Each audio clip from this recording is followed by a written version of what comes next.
ஆண்டவராகிய இயேசு கிறிஸ்துவின் கிருபையும் சமாதானம் உங்கள் அனைவரோடும் கூட என்றைக்கும் இருப்பதாக.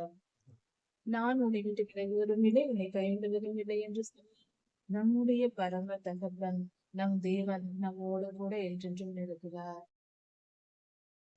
எரேமியா 31ஆம் அதிகாரம் 20ஆம் வசனம் முதல் 27ஆம் வசனம் வரை.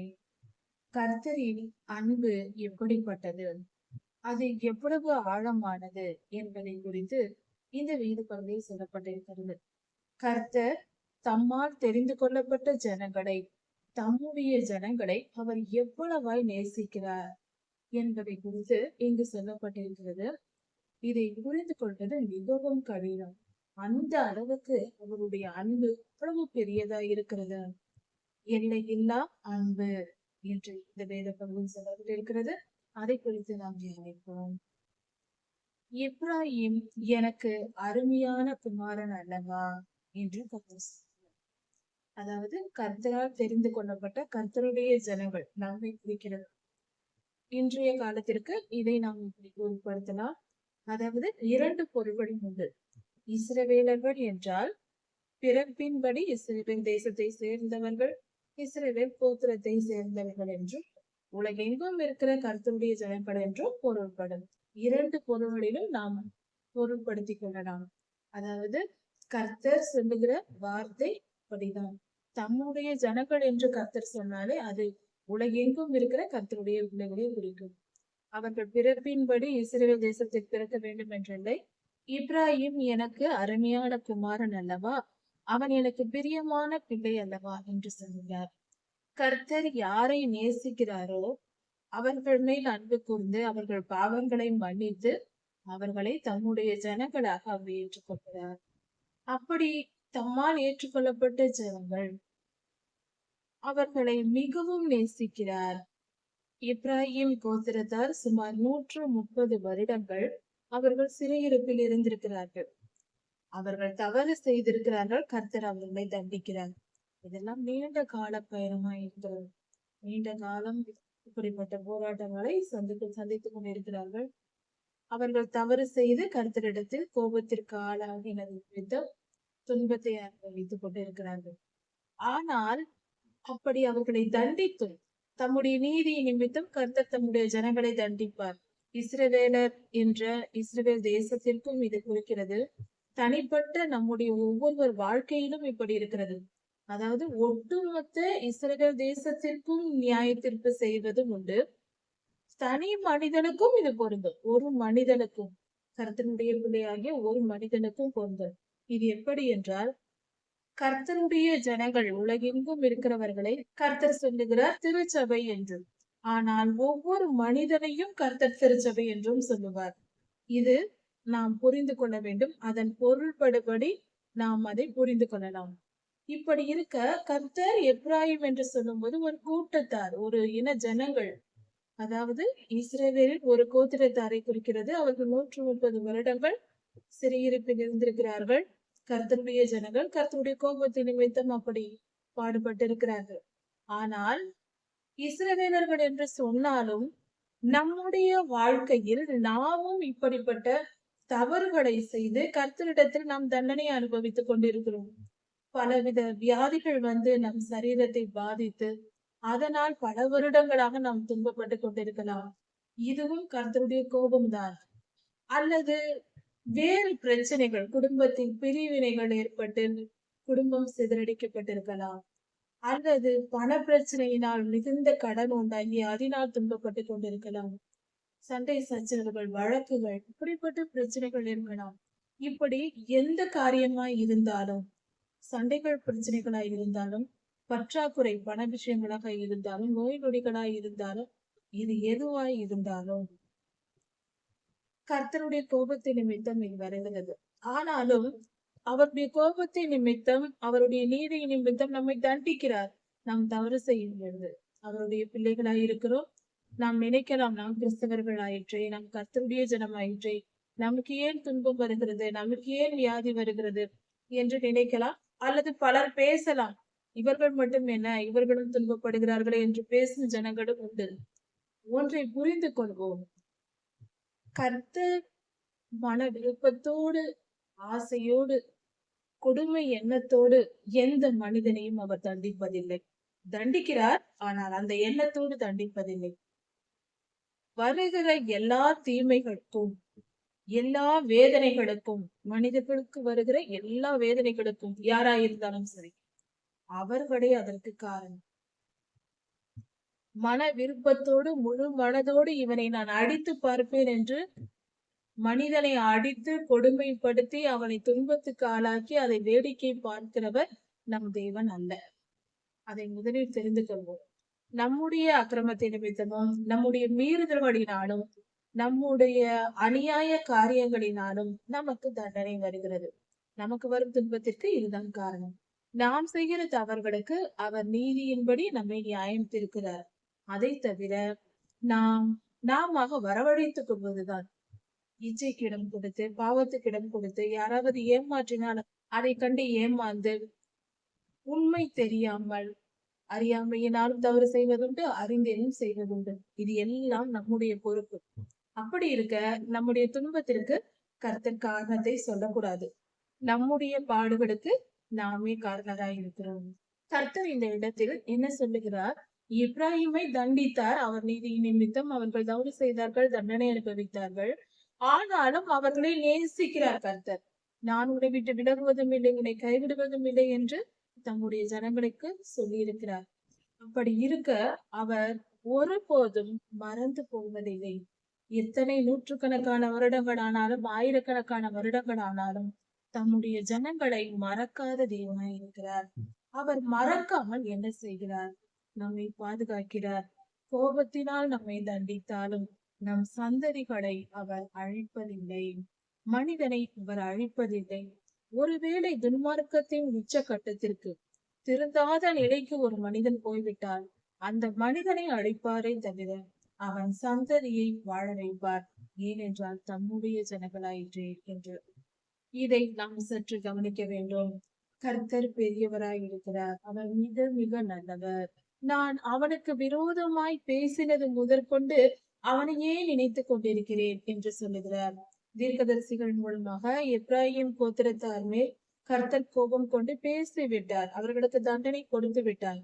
அது முதல் அவர்களையே நினைத்துக் கொண்டிருக்கிறாராம்.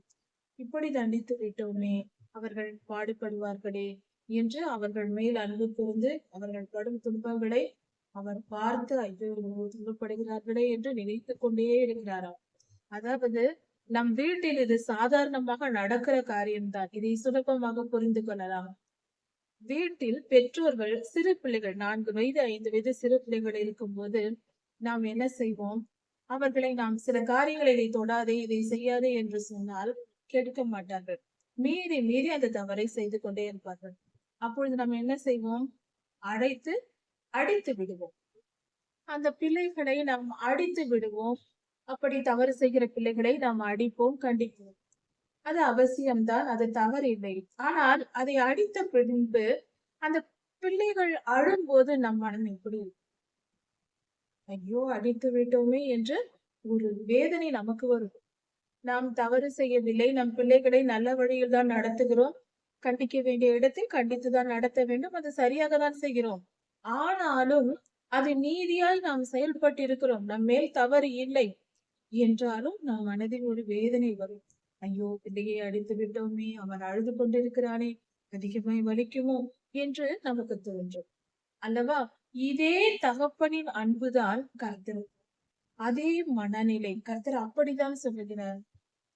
நான் உன்னை குறித்து பேசியது முதற்கொண்டு உன்னையே நினைத்துக் கொண்டிருக்கிறேன். உண்மையின் கோபம் கொண்டு வார்த்தைகளை சொல்லி விட்டேன். நீ அடிப்பட்ட வேதனையோடு இருக்கிறார். இப்பொழுதோ உன்னையே நினைத்துக் கொண்டிருக்கிறேன் என்று கர்த்தர் சொல்கிறார்.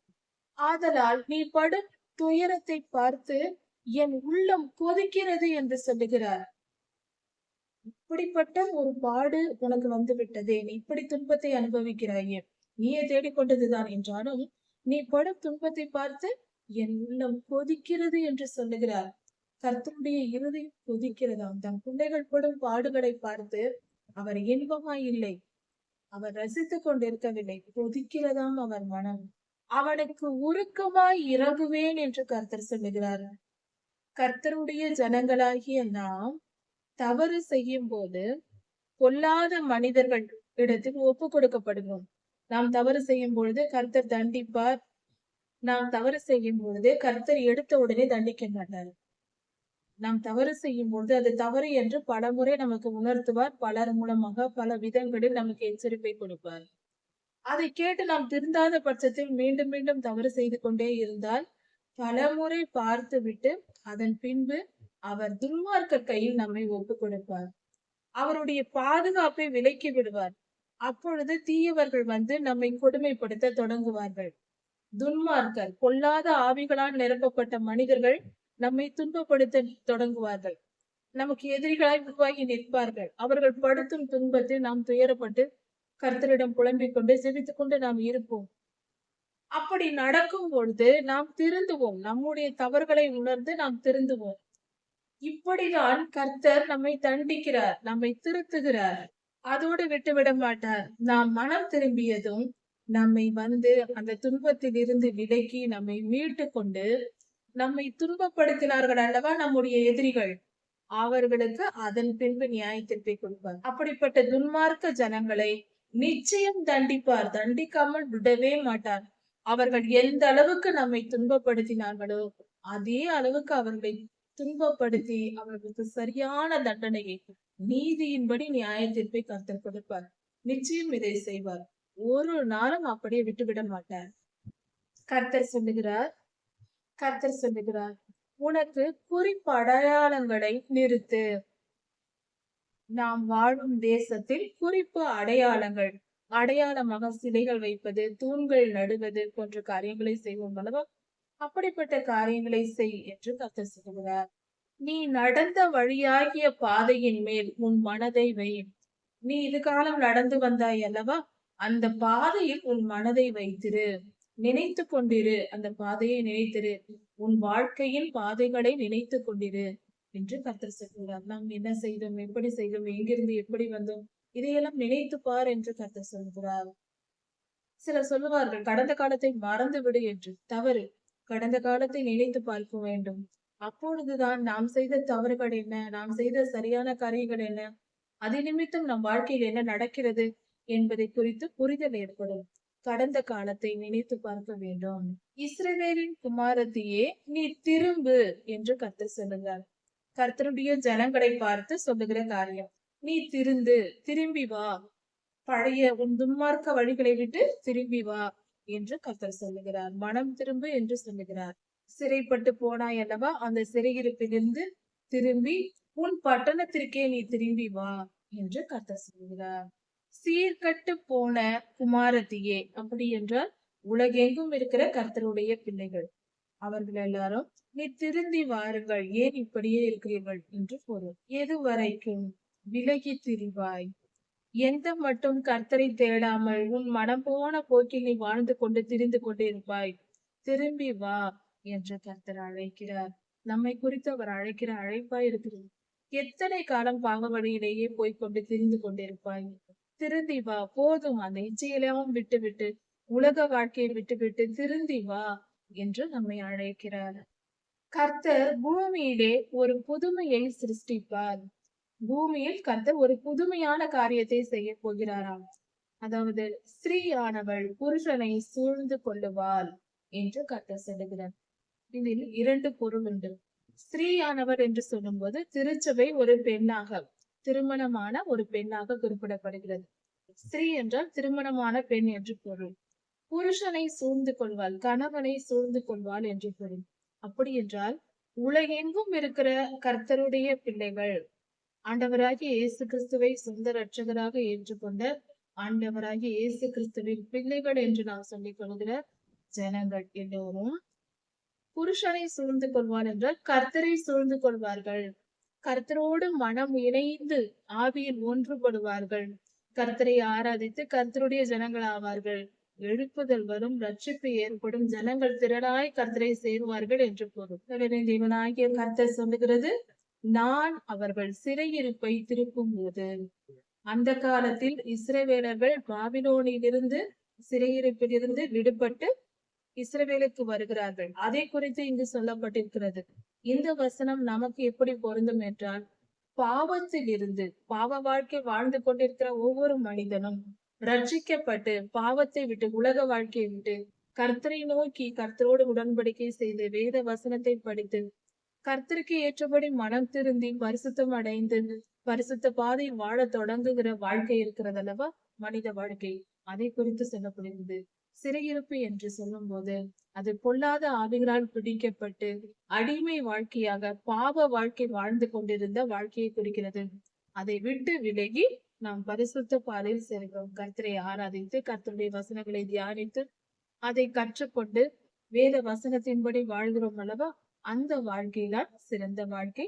அந்த பரிசுத்த பாதைக்கு வந்து சேர்வதை தான் சிறையிருப்பிலிருந்து மீண்டு வருவது என்று குறிப்பிடப்படுகிறது. நான் அவர்கள் சிறையிருப்பை திருப்பும் போது கர்த்தர் பாபிலோனில் இருக்கிற ஜனங்களை இஸ்ரவேலரை விடுவித்து சிறையிருப்பை திருப்பும் பொழுது அவர்கள் எல்லாரும் இஸ்ரவேலை நோக்கி வந்து அங்கு வந்து இஸ்ரவேலை குறித்து என்ன பேசுவார்கள் என்றால், பரிசுத்த வாசஸ்தலமே, நீதியின் வாசஸ்தலமே, பரிசுத்த பர்வதமே, கர்த்தர் உன்னை ஆசீர்வதிக்க கடவர் என்கிற வார்த்தையை அவர்கள் சொல்லுவார்கள் என்று சொல்லப்பட்டிருக்கிறது. யூதா தேசத்திலும் இஸ்ரவேலின் பட்டணங்களிலும் இப்படி சொல்லப்படும் என்று சொல்லப்பட்டிருக்கிறது. சொல்லப்படுகிறது. இது இந்த காலத்தில் இது எப்படி நடக்கும் என்றால், உலகெங்கும் இருக்கிற ஜனங்கள் இஸ்ரவேல் தேசத்தை இப்படிதான் சொல்லிக் கொண்டிருக்கிறோம். நீதியின் வாசஸ்தலம், அது கர்த்தருடைய பர்வதம் என்று நாம் சொல்லுகிறோம் அல்லவா. இந்த வாக்கியம் இன்று நிறைவேறி கொண்டிருக்கிறது. உலகெங்கும் இருக்கிற கிறிஸ்தவர்கள் இஸ்ரவேலை குறித்து நாம் இப்படிதான் சொல்லிக் கொண்டிருக்கிறோம் அல்லவா. அது கர்த்தருடைய மகாநகரம். அவர் அங்கு பிறந்தார், வாழ்ந்தார், நமக்காக ஜீவனை தந்தார், மீண்டும் அங்குதான் வரப்போகிறார். ஒலிவ மலையில் தான் அவர் வந்து இறங்க போகிறார் எருசலேமில். அப்படி இருக்க நாம் இந்த வார்த்தைகளை இன்று நாம் உச்சரிப்பது வழக்கமாய் இருக்கிறது. கர்த்தருடைய இந்த தீர்க்க தரிசன வார்த்தை இன்றும் நிறைவேறி கொண்டிருக்கிறது. அதனை யூதாவும் அதனுடைய எல்லா பட்டணங்களின் குடியும், யூதா தேசத்திலும் அதில் இருக்கிற எல்லா ஜனங்களும் அங்கே இருக்க வேண்டியவர்கள், ஏற்கனவே இஸ்ரவேலர்கள் இருந்தவர்கள் எல்லாம் மீண்டும் வந்து அங்கு குடியிருப்பார்கள். மந்தை மேய்க்கிறவர்கள் அங்கு இருப்பார்கள். பயிரிடும் குடிகளும் ஏகமாய் அங்கு இருப்பார்கள். விவசாயம் செய்கிறவர்களும் கால்நடைகள் மேய்க்கிறவர்களும் அதிகமான மக்கள் அங்கு சூழ்ந்து அவர்கள் தங்கள் வேலைகளை செய்து வாழ்ந்திருப்பார்கள். நான் விடாய்த்த ஆத்துமாவை சம்பூரணம் அடைய பண்ணி தொய்ந்த எல்லா ஆத்துமாவையும் நிரப்புவேன் என்று கர்த்தர் சொல்லுகிறார். விடாய்த்த ஆத்துமா என்று சொல்லப்பட்டிருக்கிறது. ஆத்துமா என்றால் மனம் என்று பொருள் வைத்துக் கொள்ளலாம். உயிர், மனம் எல்லாம் சொல்லலாம். ஆத்துமா என்றால் அந்த மனமானது விடாய்த்து போயிருக்கிறது. விடாய்த்து என்றால் சோர்ந்து போயிருப்பது. மிகவும் துன்பத்தினால் வேதனையினால் உடைந்து மனம் உடைந்து சோர்ந்து போன நிலை. இனி என்னால் முடியாது, நான் அவ்வளவுதான் என்று நாம் உடைந்து போய் அமர்ந்திருக்கிறோம் அல்லவா. அந்த மனநிலை தான் விடாய்த்த மனநிலை, விடாய்த்த ஆத்மா என்று சொல்வது. அந்த நிலையில் இருப்பவர்களை சம்பூரணம் அடைய பண்ணி அவர்கள் வேதனைகளை எல்லாம் நீக்கி போட்டு, அவர்கள் வேதனைகளை எல்லாம் அப்படி மனம் உடைந்து போய் சோர்ந்து போய் என் வாழ்க்கை அவ்வளவுதான் என்று உடைந்த நிலையில் இருப்பவர்களை பார்த்து கர்த்தர் சொல்கிறார், அவர்கள் ஆத்துமாவை நான் சம்பூரணம் அடைய பண்ணுவேன், முழுமையாய் நிரப்புவேன். மன தெய்வமே இல்லாமல், சுத்தமாக உற்சாகம் இல்லாமல், துளியும் உற்சாகம் இல்லாமல் இருப்பவர்களை முழு உற்சாகத்துடன் வாழும்படியாய் நான் செய்வேன். சம்பூரணம் அடைதல் என்றால் முழுமையான திருப்தியாக அவர்களை சந்தோஷத்தினால் நிரப்புவது. அப்படி கர்த்தர் செய்வேன் என்று சொல்லுகிறார். தொய்ந்த எல்லா ஆத்துமாவையும் நிரப்புவேன் என்று சொல்கிறார். தொய்ந்த ஆத்துமா என்றால் சோர்ந்து போய் விழுந்த நிலையில் மனம் அவ்வளவுதான் வாழ்க்கை, நான் இப்படிதான், இனி இவ்வளவுதான் என் வாழ்க்கை, எல்லாம் போனது என்று ஒரு உற்சாகமற்ற ஒரு மனநிலையில் இருப்பார்கள். எதிலும் அக்கறை இல்லாமல், எதையும் பொருட்படுத்தாமல் உடைந்து இருப்பார்கள். அப்படிப்பட்ட மனிதர்களை கர்த்தர் நிரப்புவாராம். ஒன்றுமில்லாத மன சந்தோஷமே இல்லாதவர்களை முழு சந்தோஷத்தோடு அவர்களை நான் நிரப்புவேன் என்று கர்த்தர் சொல்கிறார். கர்த்தருடைய ஜனங்கள் இப்படிப்பட்ட துன்ப நிலையில் இருக்கும் பொழுது அவர்களை கர்த்தர் உயர்த்தி அவர்களை ஆசீர்வதித்து சந்தோஷத்தினால் நிரப்பி அவர்கள் வாழ்க்கையை ஒரு பூ தொட்டி போல அதாவது ஒரு செடி உலர்ந்து வாடி போனது போல அவர்கள் மனம் இருக்கும். ஆனால் அதை பூக்களுள்ள ஒரு செடி போல கர்த்தர் அவர்களை மலர செய்வார். அப்படிப்பட்ட ஒரு சந்தோஷத்தை அவர்கள் மனதிற்கு கொடுப்பேன் என்று சொல்லுகிறார். இப்படிப்பட்ட காரியத்தை எந்த மனிதனாலும் செய்ய முடியாது, யாராலையும் செய்ய முடியாது. கர்த்தர் ஒருவரால் மட்டுமே இப்படிப்பட்ட ஒரு மனிதனை, விடாய்த்த மனிதனை எழுப்ப முடியும். கர்த்தருடைய வார்த்தைகளும் கர்த்தரும் மட்டுமே அவர்தான் செய்ய முடியும். மனிதர்களால் இப்படி ஒரு மனிதனை எழுப்பவே முடியாது. கர்த்தருக்கு ஸ்தோத்திரம். அல்லேலூயா. கர்த்தர் இப்படி செய்வார். இதற்காக நான் விழித்து பார்த்து கொண்டிருந்தேன், என் நித்திரை இன்பமாய் இருந்தது என்று சொல்லுகிறார். அதாவது இந்த நாளுக்காக கர்த்தர் காத்திருக்கிறார். இந்த ஜனங்களை நான் இப்படி எழுப்ப வேண்டும் என்று எரேமியா ஐயா சொல்லுகிறார். என் நித்திரை இன்பமாய் இருந்தது. இதற்காக தானே காத்திருந்தோம். இப்படித்தானே இஸ்ரவேல் முழுவதும் சந்தோஷப்படுவார்கள். இந்த நாளுக்காக தானே அவர்கள் காத்திருந்தார்கள். அது மீண்டும் கிடைக்கும் பொழுது அவர்களுக்கு மிகுந்த சந்தோஷம் தருகிறது. இதோ நாட்கள் வரும் என்று கர்த்தர் சொல்லுகிறார். அதாவது கர்த்தர் நியமித்த அந்த நாட்கள் வரும்பொழுது அவர் நியமித்து வைத்திருக்கிறார் ஒரு காலத்தை. அந்த நாளில் இஸ்ரவேல் குடும்பத்தையும் யூதா குடும்பத்தையும் மனுஷ வித்தினாலும் மிருக வித்தினாலும் விதைப்பேன் என்று சொல்லுகிறார். இதன் பொருள் என்ன? அதாவது யூதா குடும்பத்தையும் இஸ்ரவேல் குடும்பத்தையும் கர்த்தருடைய ஜனங்களாய் இருப்பவர்கள் இவர்களை மிருக வித்து மனுஷ வித்து. அதாவது ஒரு குழந்தை தாயின் கருவில் உருவாகும் போது அப்பொழுதே கர்த்தர் பரிசுத்தவான்களையும் சிருஷ்டிக்கிறார். பொல்லாத ஆவிகள் பாவிகளை சிருஷ்டிக்கிறது. சிருஷ்டிப்பின் ரகசியம் இது. ஒரு தாயின் கருவில் ஒரு குழந்தை உருவாகும் போதே இது நடக்கிறது. அதாவது அந்த நேரத்தில் அந்த குழந்தை உருவாகும் போது பரிசுத்த ஆவியானவர் செயல்பட்டு அந்த குழந்தையை பரிசுத்தமாய் உருவாக்குகிறார். அதே சமயத்தில் பொல்லாத மனிதர்களின் பொல்லாத ஒரு மனிதனினுடைய ஒரு பாவியான ஒரு தாய் இருக்கிறாள். அவளுடைய ஆத்மா பொல்லாத சாத்தானால் நிரப்பப்பட்டிருக்கிறார். அதாவது ஒரு மனுஷி இருக்கிறாள். அவள் பொல்லாத ஆவியினால் நிரப்பப்பட்டிருக்கிறாள். அவளுடைய வயிற்றில் ஒரு குழந்தை உருவாகும் போது அந்த குழந்தை எப்படி இருக்கும்? பொல்லாத ஆவியின் வழி நடத்துதலால் அந்த டிஎன்ஏ கோடி அந்த குழந்தையின் டிஎன்ஏ வந்து தவறான ஒரு பொல்லாத ஆவிகளால் அந்த டிஎன்ஏவும் பாதிக்கிறது. பொல்லாத ஆவிகள், அதாவது ஆவிக்குரிய டிஎன்ஏ தவறான டிஎன்ஏக்களால் சேர்க்கப்பட்டு அது தவறான குணங்களை வெளிப்படுத்துகிற ஒரு குழந்தையாய் உருவாகிறது, ஒரு மனுஷனாய் பிறக்கிறது. அதாவது இதை புரிந்து கொள்வதற்கு நாம் கொஞ்சம் ஜெனடிக்ஸ் படித்திருக்க வேண்டும். அதை தெரிந்து கொள்ளலாம். அதாவது டிஎன்ஏ கோடிங் என்பது, டிஎன்ஏ என்றால் அது நல்ல குணங்கள் குறிப்பிடப்பட்டிருக்கும், எழுதப்பட்டிருக்கும், கோடிங்காக எழுதப்பட்டிருக்கும். அந்த டிஎன்ஏ இரத்த துளிகளில் கெட்ட குணங்களும் எழுதப்பட்டிருக்கும். நல்ல குணங்கள், பெற்றோர்களிடம் இருக்கிற நல்ல குணங்களை மட்டும் எடுத்து உருவாகிற குழந்தை அது பரிசுத்தமான ஒரு குழந்தையா உருவாகும்.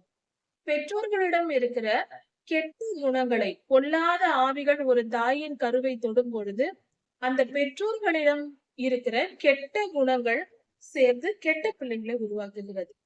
தவறான மனிதர்கள், பாவிகளை உருவாக்குகிறது.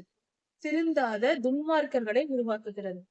ஒரு தாயின் கருவில் ஒரு குழந்தை உருவாகும் போது பரிசுத்த ஆவியானவர் அந்த பெண்ணின் மேல் இறங்கி செயல்பட்டால் அந்த கருவில் உருவாகும் குழந்தையானது நற்குணங்களை, பெற்றோர்களிடம் இருக்கிற நற்குணங்களை, பெற்றோர்களின் நற்குணங்களை எடுத்து சேர்ந்து உருவாகி ஒரு நல்ல டிஎன்ஏ உள்ள ஒரு பரிசுத்தமான குழந்தையாக உருவாகிறது. அதே ஒரு தாயின் வயிற்றில், அதே தாயாக கூட இருக்கலாம், அதே தாயின் வயிற்றில் ஒரு குழந்தை உருவாகும் போது பொல்லாத ஆவி அந்த தாயை ஆட்கொண்டால் அந்த ஆவி என்ன செய்யும்? அந்த குழந்தையை உருவாகும் அந்த குழந்தையானது பெற்றோர்களின் தீய குணங்களை சேர்த்து தீய பிள்ளையாக, துன்மார்க்கனாய் அது பிறப்பிக்கும். பொல்லாத ஆவி இப்படி தவறான மனிதர்களை பிறப்பிக்கிறது. இப்பொழுது என்ன நடக்கும் என்றால், இதற்கு உதாரணம் வேதாகமத்தில் தெளிவாய் இருக்கிறது. ஆதாம் ஏவாளுக்கு பிறந்த ஆதி கால பிள்ளைகள், முதல் பிள்ளை காயன். பொல்லாத ஆவிக்கு ஏவாளம்மா இடம் கொடுத்ததினால், பொல்லாத ஆவி ஆட்கொண்டதினால் முதல் பிள்ளையான காயின் பொல்லாத மனிதனாய் இருந்தார். ஆனால் அடுத்ததாக அவர்கள் மனம் திரும்பி இருக்கிறார்கள். அதனால்தான் அடுத்த பிள்ளை அவர்களுக்கு ஆபேலாய் பிறந்தார். அவரோ கர்த்தருக்கு பரிசுத்தமானவராய், கர்த்தரிடத்தில் அன்பு கூறுகிற ஒரு அருமையான மனிதனாய் இருந்தார். முதல் இரத்த சாட்சியாகவும் அவர் இருக்கிறார். பொல்லாத காயினால் கொல்லப்பட்டார். முதல் இரத்த சாட்சியாக கர்த்தருடைய ராஜ்யத்திற்குள் போய் சேர்ந்தார். அப்படி என்றால் ஒரே தாயின் வயிற்றில் முதல் தாய் அவர்தான். அவர் வயிற்றில் முதல் பிறந்தது துன்மார்க்க குழந்தை. அதே தாயின் வயிற்றில் அடுத்ததாக பிறந்தது நீதிமானாய் இருந்தது. இப்படிதான் இன்று வரைக்கும் மனித இனம் உருவாகி கொண்டிருக்கிறது. தாயின் கருவில் உருவாகும் போதே ஒரு பரிசுத்தவானா அது பாவியா என்று நிர்ணயிக்கப்படுகிறது. மனிதர்களால் கண்டுபிடிக்க முடியாது, தெரியாது. நமக்கு கர்த்தர் சொன்னால் தெரிந்து கொள்ளலாம். நாம கண்டுபிடிக்க எந்த ஒரு வழிமுறையும் இல்லை, மனிதனால் கூடாது. ஆனால் கர்த்தருக்கு தெரியும். ஒரு தாயின் கருவில் உருவாகும் போதே அந்த குழந்தை நல்லவனாகவும் கெட்டவனாகவும் உருவாகிறது. ஆனால் நாம யாரையும் நல்லவர் என்று கெட்டவர் என்று சொல்லக்கூடாது.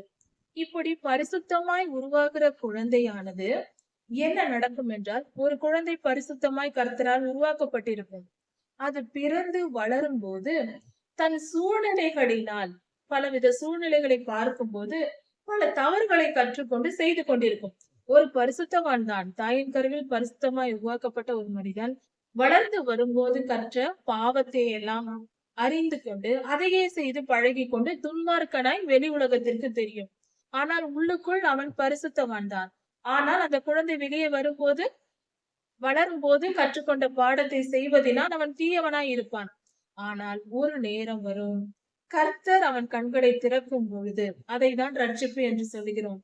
தாயின் கருவில் உருவாக்கப்பட்ட பரிசுத்தவான் பொல்லாதவனாய் வாழ்ந்தாலும் கர்த்தர் அவனுடைய கண்களை திறந்து பரிசுத்தமாக்கும் போது அவன் தனக்குள் இருக்கிற அந்த உண்மையான சுபாவத்தை வெளிப்படுத்த தொடங்குகிறான்.